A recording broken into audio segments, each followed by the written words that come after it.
Re-salut à toutes et surtout à tous, Earlier et tout le bazar. Nous allons enfin pouvoir vivre ce main event de la soirée. Un match par équipe qui va être démentiel et c'est encore peu dire. On accueille tout de suite la première équipe, Los Pochos Guapos, qui ont volé une pauvre petite boule de disco des VAT 70s Team et qui la donne à une mamacitas. On rappelle de qui est composé Los Pochos Guapos. Le plus grand c'est Aaron Jesus Aguilera et Chaos qui est le plus petit. Enfin, voici leur adversaire, invaincu encore de Filth and the Fury, Matt Cross l'américain et Teddy Hart le canadien avec son gilet. Les présentations sont faites. Maintenant, le match va pouvoir débuter et bien commencer. Il ne se terminera qu'après quelques minutes d'une bataille acharnée, d'une bataille que vous allez kiffer, j'en suis sûr. J'en mets ma main coupée, même mes deux mains, allez je suis fou. Allez Teddy Hart qui réussit peut-être. Non, il se prend un Canadian backbreaker. Tiens, c'est ironique, il se prend un brise-dos canadien alors qu'il est lui-même canadien. Lolilol. Attention, il esquive le big boot. Oh, mais il a pas pu esquiver ce coup de la corde à linge. Il a fait 1000 tours sur lui-même avant de tomber lourdement sur le centre du ring. Voilà, oui, elle est complètement sonnée. Et il se fait démonter dans le coin opposé. Pour le moment, Los Pochos Guapos mène les débats. Mais il ne faut pas enterrer Teddy Hart bien vite. Lui qui restera tout jamais, je crois, le plus jeune catcheur à avoir signé un contrat à la WWE. Mais il en a été vite viré à cause de ses problèmes de comportement. Malgré son nom de famille, ce n'est pas un enfant de cœur, Teddy Hart. Il a fait d'ailleurs le relais avec Matt Cross. Aaron l'a fait avec Chaos. Chaos qui a notamment été entraîné par Fabian Kaelin, notre speaker du temps de l'XPW, alors que Fabian Kaelin s'appelait GQ Money. Voilà, c'était pour l'anecdote. Vous pouvez toujours l'inscrire dans votre copie de bac philo. À mon avis, vous aurez un 20 à coup sûr.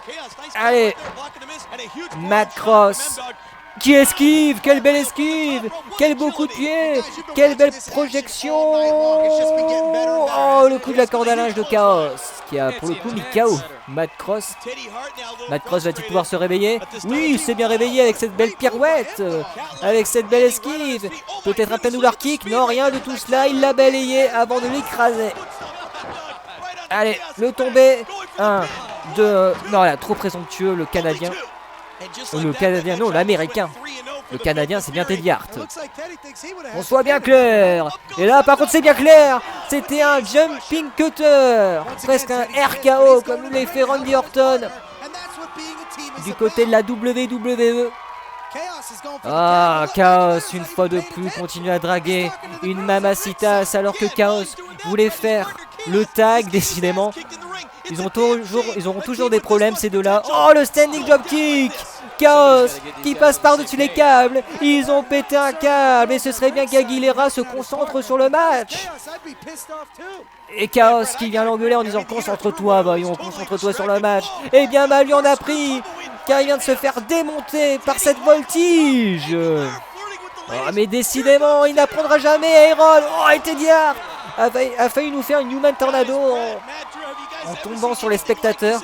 En tout cas, il s'est pété la jambe. Ouh là là là là là là là, j'ai mal pour lui. Oh ma déesse, quel souplex. Là, cette fois-ci, c'est son dos qui vient de se briser à l'instant T. J'en suis convaincu. Impossible d'être en bonne santé après un tel choc pareil. Encore moins celui qui va suivre. Oh, quel beau contre. Il vient de se sauver la vie là, pour le coup. Oh, attention. Oh non, Teddy Hart, il est fou. Depuis la table des commentateurs américains, il va vouloir trucider son adversaire. Moonsault.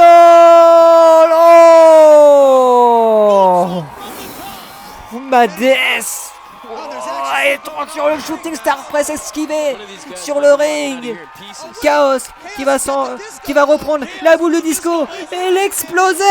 Oh non, mais elle aussi, elle avait une famille, cette boule de disco. Est-ce que ça suffira pour la victoire? 1, 2 et 3. Victoire de Los Pochos Guapos. La série d'invincibilité de The Filth and the Fury a pris fin. Oh, quel match! J'ai kiffé ma race. Et vous? Avez-vous kiffé votre race? Dites-le moi en commentaire. On se retrouve pour l'épisode 8 la semaine prochaine avec un match de championnat entre Ricky Banderas et Vampiro. À la revoyure, je vous aime.